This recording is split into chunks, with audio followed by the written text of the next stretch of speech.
Welcome to KeepItReal Studios, the only channel on YouTube that keeps it real. We've recently just embarked on a new year, and with all the things going on in the world wrestling entertainment, with just them moving to Netflix, I thought it would be interesting to just take a look back in time to absolutely one of the most spectacular years in WWE history that nobody seems to talk about, and that would be 2012. I truthfully believe 2012 was such an impactful year for the WWE. I feel like every little thing that happened within that year was such a pivotal moment that's impacting currently what is happening in WWE today. WWE in 2012 really had everything, from debuts to returns to shocking upsets and controversial moments. This year was full with spectacular moments that wrestling fans will forever remember for a lifetime. At this point in time in 2012, wrestlers truly started to re-identify themselves with new gimmicks or new tag team partners. For example, we had Brodus Clay finally making his return as the Funkasaurus, and with him he had Cameron and Naomi, the Funkadactyls. To this day, Naomi is widely loved by the WWE community and is a former multiple-time women's champion. We also had wrestlers like A-Train coming back as Lord Tensai.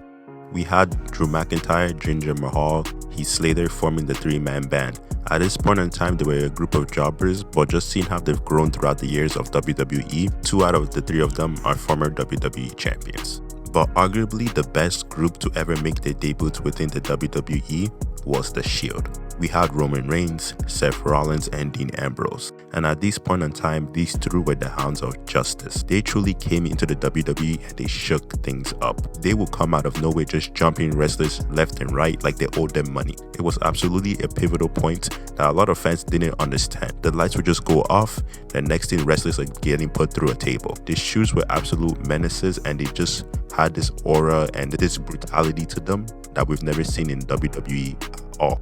The Shield's impact in the WWE would forever be remembered. These 3 wrestlers are arguably one of the best wrestlers we've seen to this date. Whether they're in and out of the WWE wrestling organization, they're widely respected, multiple-time champions, and continue to put on great performances for us fans to truly enjoy.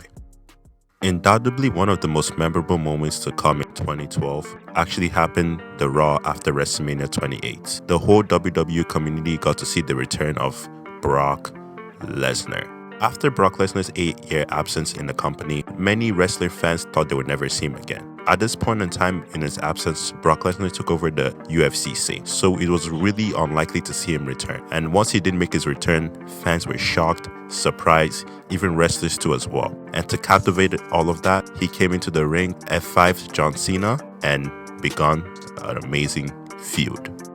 Brock Lesnar's return in the WWE was something truly iconic and something which fans will forever remember. Brock Lesnar not only returned just to make a statement, but he really returned to bring back the WWE has been missing for many years, which is just the raw brutality of the sport. Once Brock Lesnar came back, he absolutely brutalized John Cena multiple times, having brawls, and just in their bout in Extreme Rules 2012, it was something truly memorable to remember. We saw John Cena busted up, we saw an amazing back and forth, and it was just something that fans haven't seen in a long time. He just really brought back the ruthless and attitude era back into the modern WWE. Although he did come up short, Brock Lesnar was truly feared, and he just truly had a performance for us to remember for a lifetime.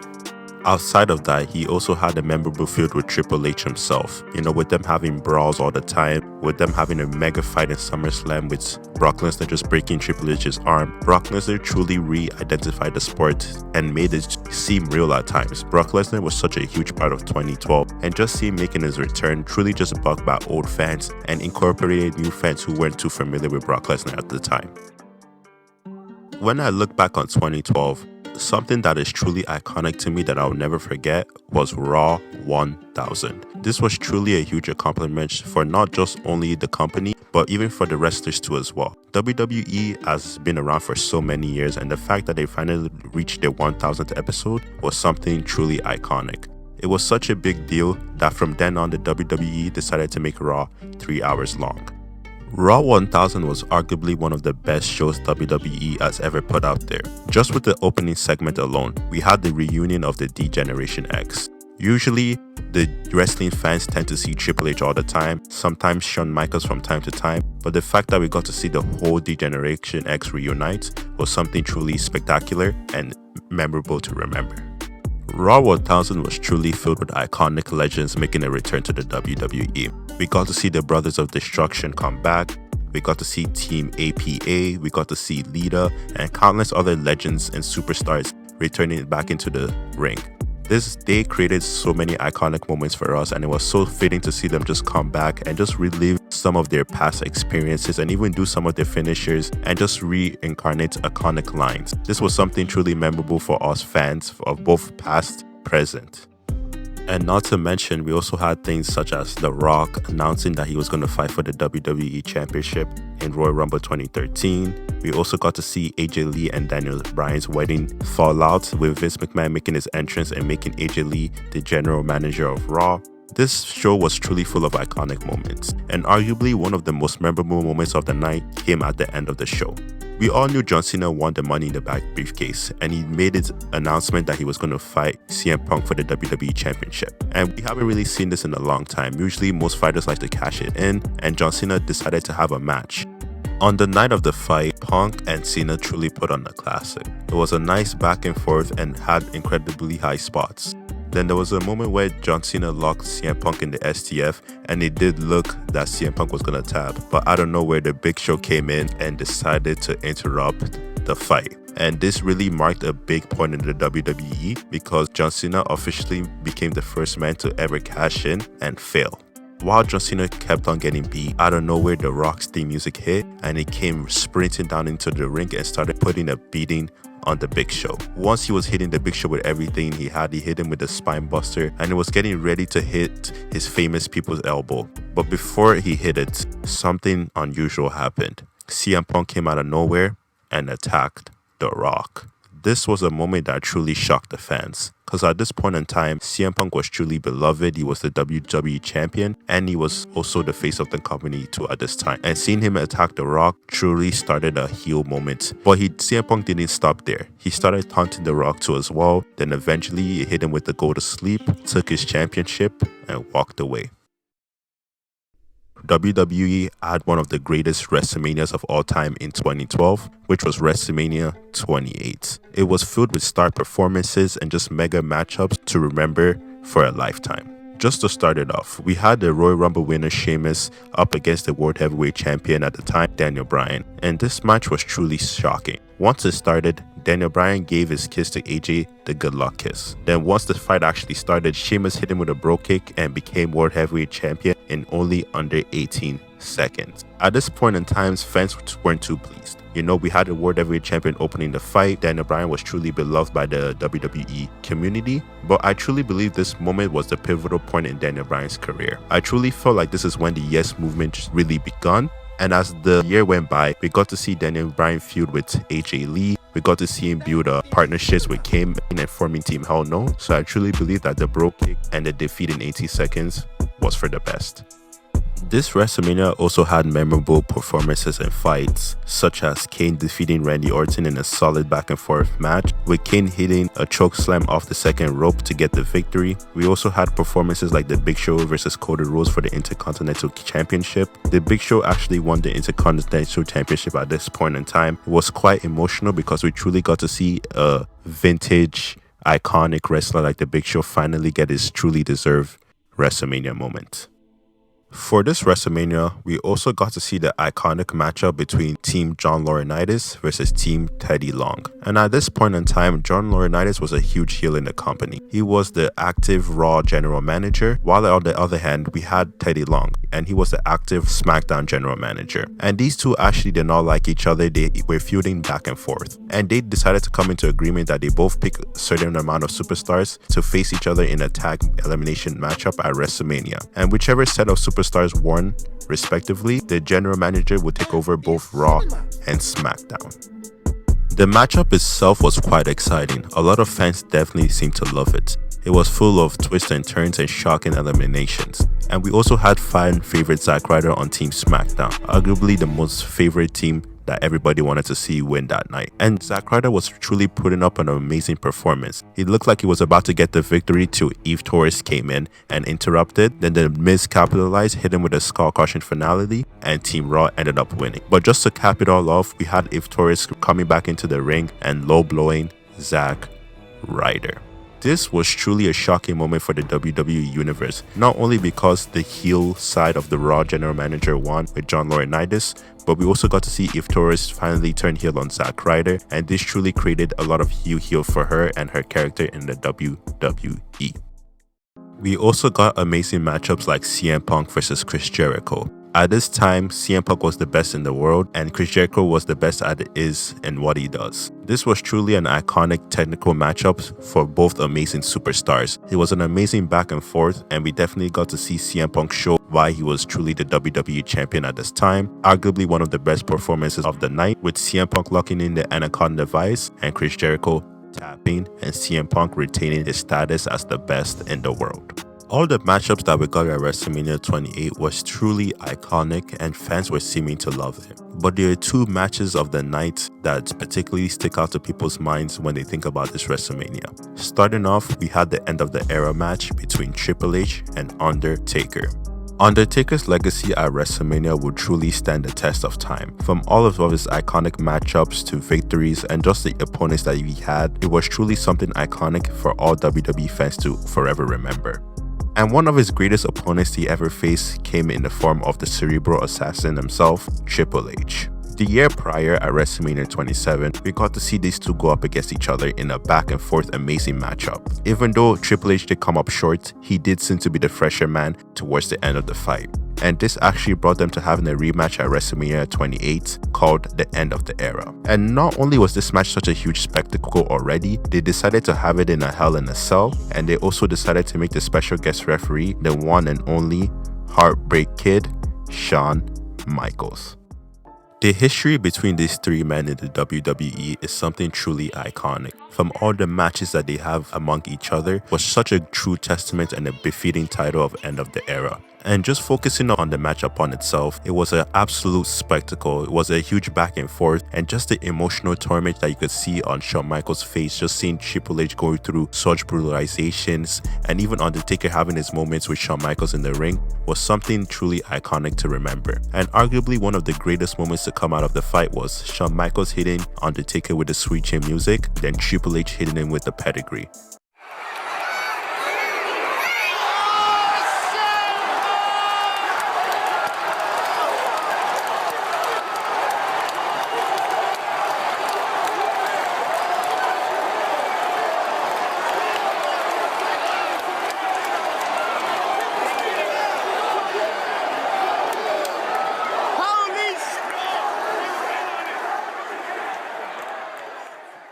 At this point in time, fans truly thought the streak was over and coming to an end, but somehow Undertaker still kicked out, did an amazing performance, and ended up getting the victory that night.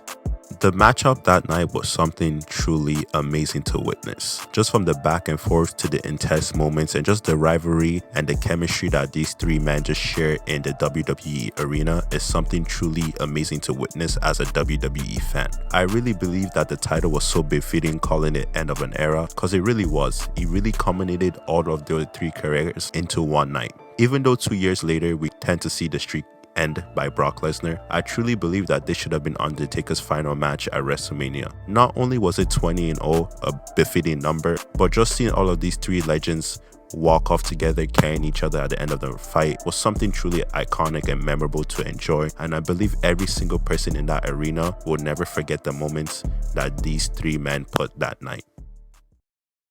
For the main event of WrestleMania 28, we had The Rock against John Cena, and this was something truly amazing to see.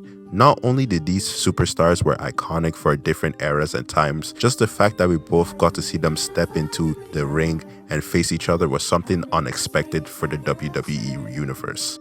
The back and forth has been going over for a year now. John Cena and The Rock throwing shots at each other on social media, throwing shots at each other anytime they step foot into the WWE ring. It was something truly iconic to witness these two go head to head at WrestleMania 28. Not only was it in The Rock's hometown, Miami, Florida, but we also got to see John Cena's amazing performance that night. And we also got to see a different side of John Cena, because John Cena was always been the baby face, but I feel like in this matchup he has to kind of take on a little bit of a heelish persona towards The Rock, and they truly had an impact on this matchup as a whole.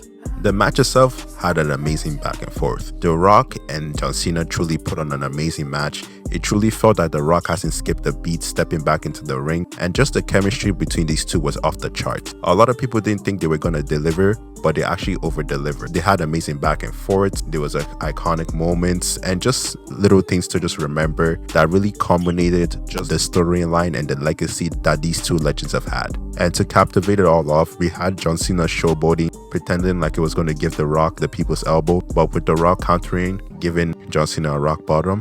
1, 2, 3. The Rock cementing his legacy, defeating John Cena, and that was the end of WrestleMania 28. Upon making this video, I truly believe that I barely touched the surface of what made WWE 2012 such an iconic year. So I really want to take this time just to talk about some honorable moments or just wrestlers that truly stuck out to me in the year of 2012. So starting off, we have AJ Lee. I know this might sound crazy, but at this point in time, this girl was a menace. She was all over the place. She was out here pushing superstars through tables, kissing different superstars, interfering in matchups, being the Raw general manager, just having all these iconic moments and just creating chaos and just memorable things for me to remember. There's so many moments of AJ Lee that I still remember picture perfectly to this day, and I truly felt like she was one of the most iconic divas around this time in 2012. The other superstars that stood out to me this year would definitely have to be The Big Show and John Cena. I'm putting these two wrestlers together because I truly felt like they kind of intertwined a lot throughout this year. You know, like I mentioned earlier, Big Show was the one who cost John Cena his WWE Championship against CM Punk in Raw 1000. You know, he knocked him out in his matchup between John Laurinaitis in Over the Limits, and John Laurinaitis actually has a victory over John Cena. And at No Way Out, you know, they had this iconic steel cage matchup, and eventually John Cena did win.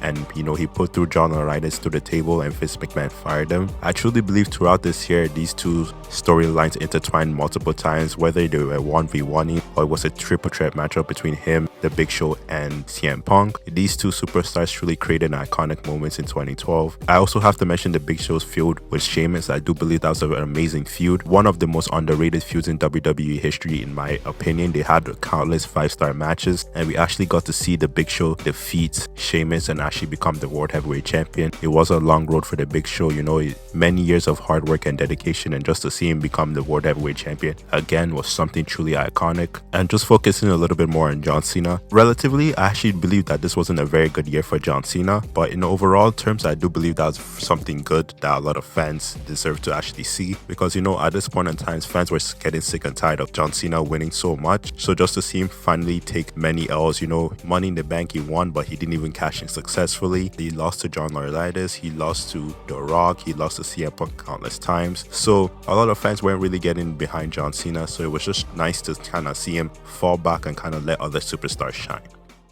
I truly believe the most iconic and most memorable superstar in the year of 2012 would have to be the WWE champion at the time, CM Punk. At this point in time, CM Punk was at the top of his career and at the top of his peak. Every feud that he had was truly iconic and amazing. Whether he was a face or whether he was a heel, CM Punk always stood out and always had the ability to captivate the WWE masses. Just from his feud with Chris Jericho, from his fight at WrestleMania, to the street fight that they had in Chicago, you know, that was something truly amazing. And just the storyline with, you know, CM Punk's actual past, with just the alcoholism and the drug abuse that went on in his family, and they incorporated that into a storyline, was something I'll never truly forget. And just CM Punk going up against John Cena countless times and beating him multiple times. Even his feud with Ryback at Hell in a Cell, with him getting shell shocked at the top of the cell, and that iconic moment even with Brad Maddox low blowing Ryback and actually interfering in the match. That even gave Brad Maddox some limelight in WWE too as well. And also just anytime CM Punk was just there, I feel like he just captivated the audiences very well. He even had a Raw match with Jerry Lawler at one point. He even had another match with Vince McMahon. That's what I'm saying. CM Punk in 2012 was an absolute menace. He was going around fighting everybody, and I truly believe he brought some prestige back into the WWE Championship. I remember when he hit 365 days as champion, it was such a big deal. And at this point in time, you know, WWE had megastars. You know, we still had Undertaker, we still had Triple H, Brock Lesnar returned, John Cena, The Rock. There were so many megastars, but I still feel like CM Punk was able to still shine, even though he was the WWE champion and the WWE universe kind of put him back in the back seat. I truly felt like he was very justified in his actions and he was trying to demand respect. I truly like that storyline between CM Punk, and I truly believe that he was one of the best and most iconic superstars in 2012.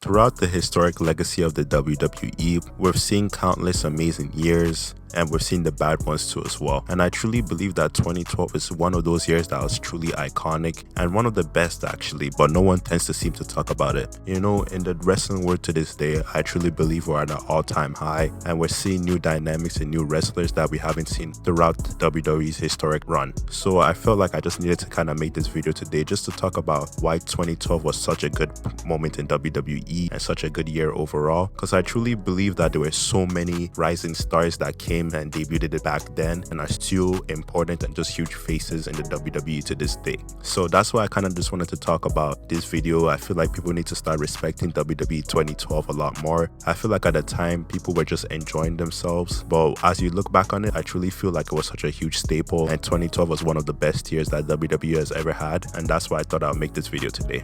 But in overall conclusion, that'll be it for today's video. Thank you all so much for watching. Just comment down below what you think about WWE 2012. What's one of your favorite years in WWE? What's one of your least favorite years in WWE? That'll be it for today's video. Thank you all so much for watching, and don't forget to keep it real.